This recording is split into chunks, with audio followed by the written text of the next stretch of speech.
3A program, which is a simple when compared to your last previous programs, whatever we have seen the four different programs like 1A, 1B, 2A, 2B.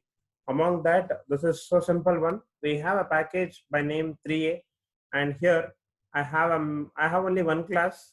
I don't have other functions and all. Even in this 3A, I have only one class and I have only one file, and that file name is compute.java. Hope you people have executed the programs.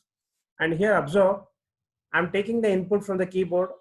I'm just taking the input from the keyboard. For that already I have already explained this part in the last video itself. So anyhow, we know that I just create a variable here. I need two variables, and next I have I have a scanner class, and for that scanner class I'm creating an object, and anyhow I'm just displaying this message like enter A and B values, and here I have through the object, this is the object name, and even in your programs you need not give this much of bigger name. You can just simplify it. You can simply have like this only. I'll just simplify this. I'm just giving a hint. You need not have a scanner obj itself. You can have simple any object name. Instead of having the scanner obj, you can simply have like this. This is what it is. I'm just trying to get the input from your keyboard on us, and you know that already you knew this, what actually this next hint is. This next hint is a function or a method which is available in the scanner class. In order to invoke this, I'll create an object. You people know this. And after I enter one value, it will go, it is assigned to an A, whereas the another value is assigned to an B.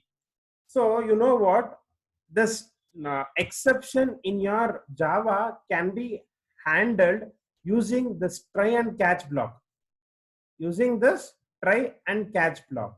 Hope you are able to see this. Like whenever I encounter, like as a programmer, I'll be knowing that which statements leads to an error.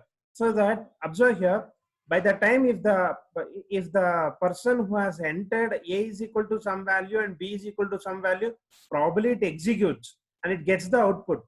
As in case if the entered value is not, like if A is assigned some value, like we'll just take one example here. Here they have taken like they have taken two scenarios. One is like they have taken the input value as 12, right? It is assigned for the A, whereas the another value they have taken it for 2. As we know that 12 by 2 is 6.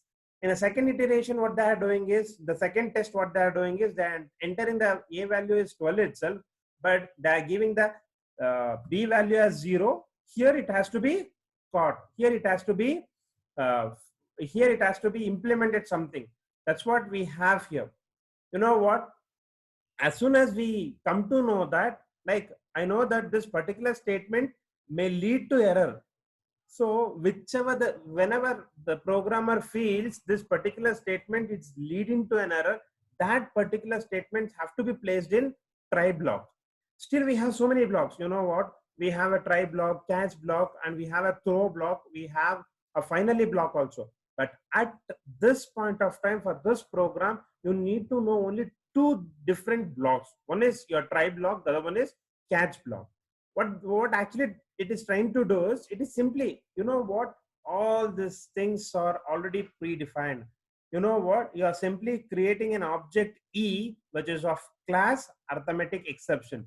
Already that arithmetic exception is available in the exception class. Actually it is available in the exception class. So that's what it is. By default it handles it. Anyhow, we have not put a message anywhere, but we are getting that divide by 0. Are you able to see this? Are you able to see this? We have divide by 0. That is what it is. Exception caught. It is trying to tell that, see, we got an exception, and that exception is like we can have our own message. Instead of printing predefined message, we can have our own message. That is what the program is. Hope you have understood that. Understood this right. You don't have any doubts with your 3A program.